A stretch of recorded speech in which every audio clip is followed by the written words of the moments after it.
London గడ్డ మీద నుంచి గ్రేట్ బ్రిటన్ నుంచి పిల్ల రంగ చార్లెస్ శోభరాజులను హెచ్చరించాలని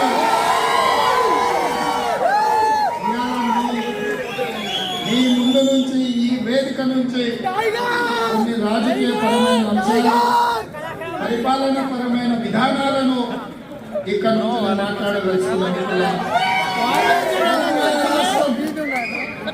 ఈ దేశంలోనే కాదు, హైదరాబాద్ నగరం ప్రపంచంలోనే ప్రసిద్ధిగాంచిన నగరం. ఈ నగర అభివృద్ధిలో ఆనాడు శ్రీమతి ఇందిరాగాంధీ గారు హైదరాబాదు సరిహద్దుల్లో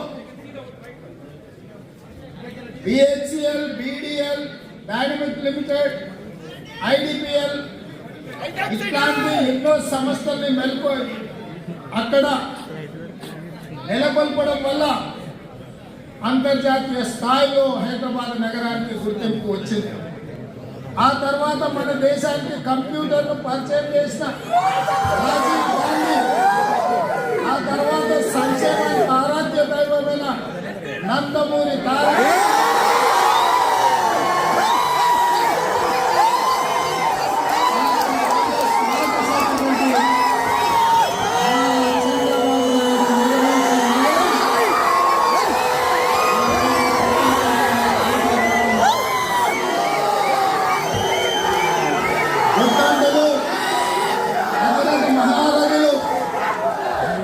నిర్మించిన మహానగరంలో ఈరోజు ఐటీ రంగమైన, ఫార్మా రంగమైన, ఆర్టిఫిషియల్ ఇంటెలిజెన్స్ రంగమైన, డిఫెన్స్ రంగమైన, ఏ రంగం చూసినా నాయకులు ఏర్పాటు చేసిన అభివృద్ధికి సహకరించిన విధానాలను కొనసాగించాలనే మీ అన్నగా రేవంత్ అన్నగా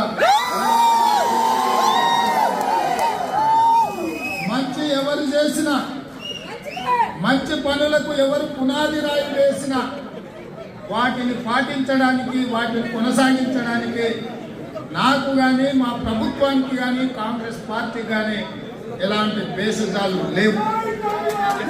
కొంతమంది కుటుంబం కోసం రాష్ట్రాన్ని ఫలంగా పెట్టి లక్షలాది కోట్ల రూపాయలు దోపిడీ చేసి ఇవాళ అవినీతి గురించి చర్చనే జరగదు, రాష్ట్రం యొక్క ఆర్థిక పరిస్థితిని ప్రజలకు వివరించొద్దు అని కొంతమంది ఈరోజు మాట్లాడుతున్నారు. మిత్రులారా, 60 సంవత్సరాలు 16 మంది ముఖ్యమంత్రులు తెలంగాణ రాష్ట్రానికి ఇచ్చిన అప్పు 72,000 కోట్లు అయితే ఒకే ఒక్క కుటుంబం 10 సంవత్సరాలలో 7 లక్షల కోట్ల రూపాయల అప్పు చేసి ఆ దరిద్రాన్ని ఇవాళ మన నెత్తి మీద పెట్టి మిగులు రాష్ట్రంగా ఉన్న తెలంగాణ రాష్ట్రాన్ని అప్పుల ఊబిలో ముంచి ఇవాళ ప్రభుత్వ ఉద్యోగులకు జీత భత్యాలు ఇవ్వలేని పరిస్థితి తెలంగాణ రాష్ట్రం ఉంది. ఏ రోజు కూడా ఈ 10 సంవత్సరాలలో ప్రతి నెల మొదటి వారంలో 5వ తారీఖు లోపల ప్రభుత్వ ఉద్యోగస్తులకు జీతాలు ఇవ్వాల్సిన బాధ్యత ఉంటే 25 తారీఖు వరకు కూడా జీతాలు ఇవ్వలేని ఆర్థిక సంక్షోభంలో తెలంగాణ రాష్ట్రం కూరుకుపోతే నేను వచ్చినాక మా ప్రభుత్వం ఏర్పాటు చేసిన మొదటి నెలలోనే 5 తారీఖు లోపల లక్షలాది మంది ప్రభుత్వ ఉద్యోగులకు జీతాలు ఇచ్చి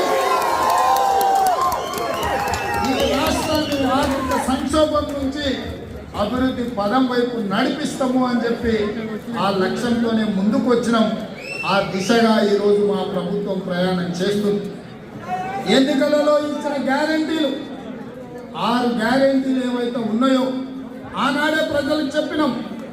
డిసెంబర్ 9, 2023 నాడు ప్రభుత్వాన్ని ఏర్పాటు చేసి 100 రోజుల్లో 6 గ్యారెంటీలను అమలు చేసే దిశగా మా ప్రభుత్వం పనిచేస్తుంది అని చెప్పి మేము చెప్పినాం. 9 తారీఖు నాడు అసెంబ్లీ మొదలుపెట్టిన మొదటి రోజే మీరు 6 గ్యారెంటీలను ఎప్పుడు అమలు చేస్తారని జిల్లా రంగాలు శాసనసభలో మాట్లాడుతుంటే మొన్న జరిగిన ఎన్నికలలో ఆ పార్టీ నాయకులను బొక్క వల్ల పడేసి బొక్కలు ఇరగొట్టినా బుద్ధి రాలేదు. ఇవాళ ఇంకా మాట్లాడుతున్నారు రాబోయే పార్లమెంట్ ఎన్నికలలో చూస్తున్నామని. మిత్రులారా, మీ మధ్యతో సూటిగా బిల్లారంగా చార్లెస్ శోభరాజ్ కు సవాలు విసురుతున్నా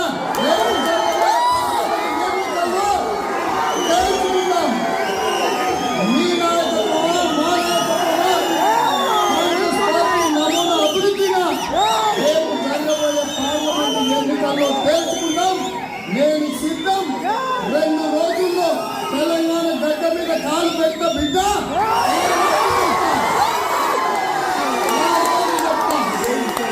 26 తారీఖు తర్వాత ఇంద్రవల్లిలో మొదలుపెట్టి తెలంగాణ రాష్ట్రం నలుమూలల సుడిగాలి పర్యటన చేస్తా. రాబోయే పార్లమెంట్ ఎన్నికల్లో మీ నిజాం లేకుండా 100 మీటర్ల గోతి తీసి పార్టీ పెడతా అని చెప్పి మీ అందరి సాక్షిగా జిల్లా రంగాలకు నేను చెప్పదలుచుకున్నా. మిత్రులారా, ఎన్నికలప్పుడే రాజకీయాలు, మిగతా సమయంలో పరిపాలన, రాష్ట్రం అభివృద్ధి అన్న ఆలోచన ఉన్నవాడిని. ఇవాళ అభివృద్ధి వైపు, సుపరిపాలన వైపు రాష్ట్రాన్ని నడిపించాలన్న ఆలోచనతోటి అందరినీ సమన్వయం చేసుకొని ఇవాళ ముందుకెళ్తుంటే ప్రతిరోజు ఓర్వలేక నేను కూడా మీలాంటి సామాన్యమైన రైతు కుటుంబం నుంచి నల్లమల అడవిలో నుంచి వచ్చిన నేను గ్రామీణ ప్రాంతంలో ఒక రైతు బిడ్డగా అతి సామాన్యమైన కుటుంబం నుంచి కార్యకర్తలు మొదలై 20 సంవత్సరాల తెలంగాణ రాష్ట్రానికి ముఖ్యమంత్రి అనే హోదాకి నేను చేరుకున్నాను. ఇది ఆశామాసిగా రాలే, అయ్యలో తాతలో ఇస్తే రాలే.